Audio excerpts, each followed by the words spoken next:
Hey guys, how's it going? Welcome to part 5 of my 1997 Jeep Cherokee project. So today I'm attempting to fix my check engine light.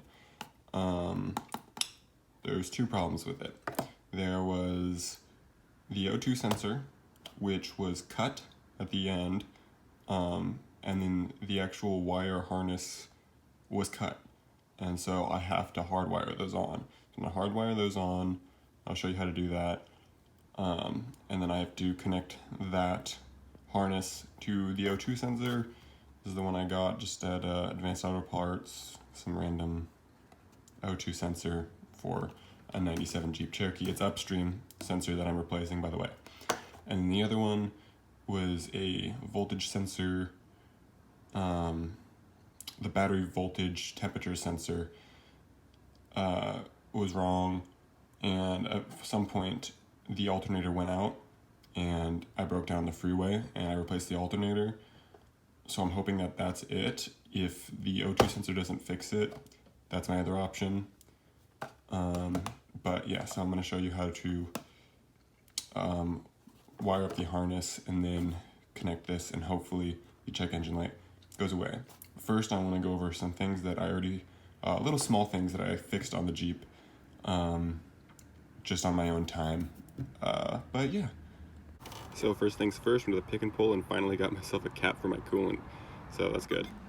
I also replaced the e-brake cover, the grip thing, because it was all chewed up by a dog. I still need to replace the button, because that's pretty chewed up. And I also wanted one of these little cigarette things, but it was not there.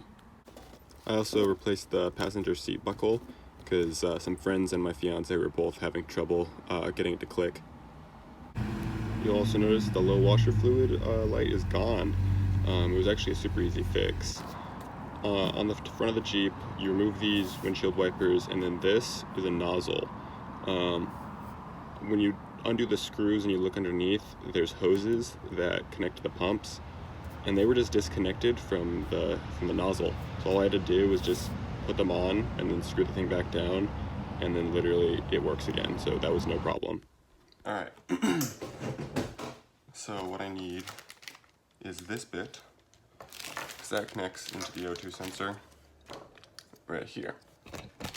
It's a little short, and I'm afraid that it's not going to make it, so I'm going to break this open and take as much wire as I can. It looks like it's leading all the way back here.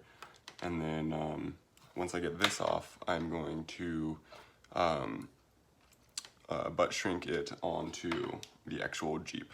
So, yeah.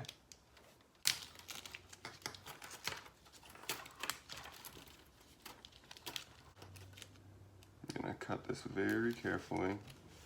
I just had too much coffee, so I'm a little shaky, which is why I gotta be extra careful. Get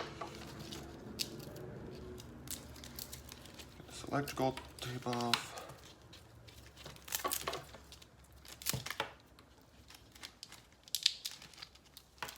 Break all these bits.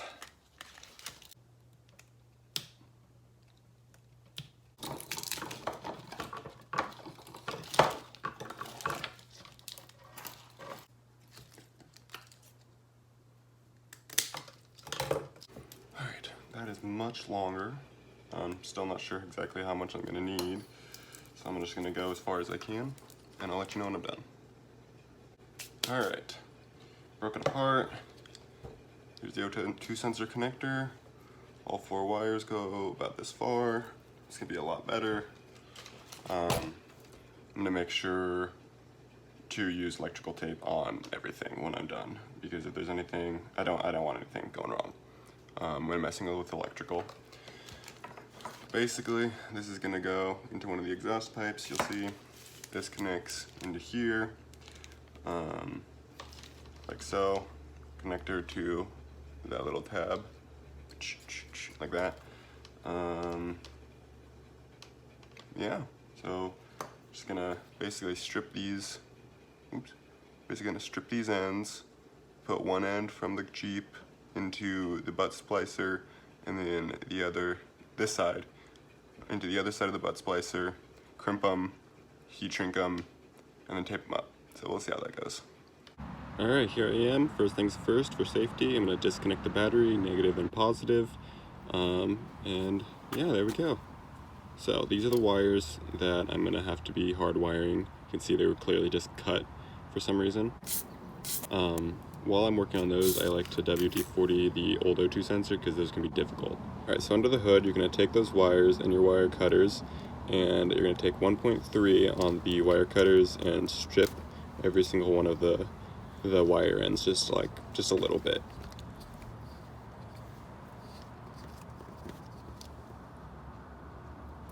Alright, once you've done them all, I like to take the wire on the inside and just do it a little twist so that they all stay together. I guess it's not necessary, but it's a little helpful. You're going to take the harness afterwards and do the exact same thing. You're going to do the 1.3 because it's the same wire, obviously. Twist them and pop them off of there, and then we'll go to the next step. So once you got them all, you're going to go back to underneath the hood and wire them up. So to wire them back together, I'm just going to use these heat shrink wire butts. They're super simple. So you're going to put your wire in one side and then take your wire crimpers and crimp the side that you just put the wire into, and that should get it nice and tight in there. You're then going to take the wire, the corresponding color from the actual Jeep, and then put it in the other side. You're then going to crimp that side down also. You're going to give each side a nice little tug to make sure it's in there, and then we're going to use our lighter to heat shrink them. I'd say most people prefer to use a torch, and I think I would too, but I don't own one. This is what I had on hand, so it works just as well. It's just a little bit slower, and on occasion you'll burn your finger. So I'd recommend getting a torch. But basically you're just going to use the lighter to heat the open ends of each wire so that it goes around your wires nice and tight. You're then going to do all the other ones exactly the same way.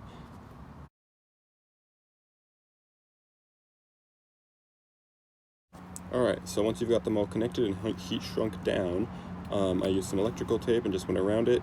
I do that with all of them, and then go through all the wire and use electrical tape just so there's no bare wires. So you can see here, I did it all the way through. It's nice and long, just like I wanted. So yeah, let's go to underneath the Jeep and connect the new O2 sensor.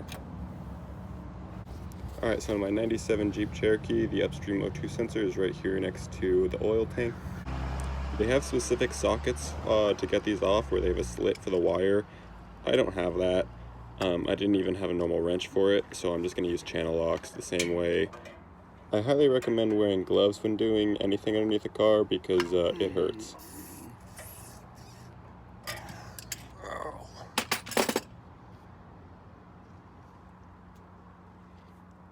So you put on a Band-Aid and some mechanics gloves and go right back at it.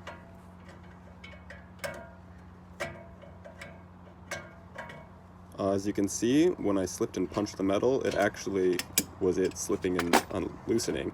I thought I had just slipped on the WD-40, but it was pretty easy. It came out with my hand, which I'm really glad that it came out that easy. Then you grab your brand new fancy O2 sensor and you're going to hand tighten it in there. Once you got it hand tight, use the channel locks and tighten it down. That's pretty in there. You then can go ahead and click in the O2 sensor to the harness you just wired up, and hopefully that turns off the check engine light.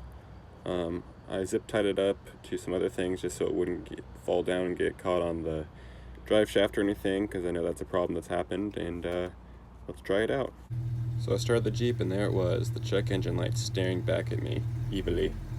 Alright, I have one other idea.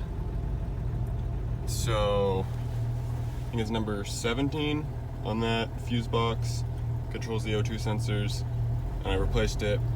And then there's one that's a 20 amp under the hood fuse box that's old, and I'm gonna see if I replace that, if it fixes the problem. If that's not the case, then I'm just going to go get it scanned and see what things come up. It's not a Jeep without a check engine light, right? So in the fuse box, this 20 amp is what needs replaced. There's a couple of other missing ones that I'll get while I'm doing it. So the old fuse is pretty burnt up, but it did not fix the check engine light. Okay guys, so I've got some good news and I've got some bad news. So the good news is the O2 sensor light for the check engine is no longer on. But it is on for the other one that I originally got it scanned for, which is a voltage, the voltage sensor is high. I replaced the alternator because like it made me break down on the highway once. I thought, oh, it must have been getting bad, sensing things wrong or something. And so I replaced it, and I assumed that check engine bit was covered. Apparently, that's the only thing I need to fix. But luckily, before the pick and pull, I grabbed, it's like a little sensor that goes underneath the battery sits on, and it tests the level, and sometimes it's wrong, and so that check engine light will come on. I'm hoping that that is all that it is. I don't have to replace the battery or anything. I'll give you kind of a quick step-by-step because it's going to be like 15 minutes. But yeah, hopefully by the end of this video, I'll have the check engine light off. Cross your fingers. So this is the voltage battery temp sensor thing that I got at the pick and pull. It's pretty simple. You just unplug the old one, plug the new one in. But yeah. So once you take out the battery, you have to undo these bolts to get to that old sensor. As you can see, I pulled the old sensor up a little bit, and there are chewed wires out of it and stuff, so clearly this is a problem if it's not the problem. So just like that, I swapped out the plugs for the sensor, put the new sensor in, put in the battery, and hopefully that works. And just like that, the check engine light is off. I'm so happy. No more lights on my dash besides the mileage. It's amazing. Well, thank you so much for watching. I hope I helped with whatever you need. I got my check engine light off, so hopefully it was the same problem that you had and it got fixed right up. Thanks so much for watching. Make sure to subscribe and tune in next time for part 6.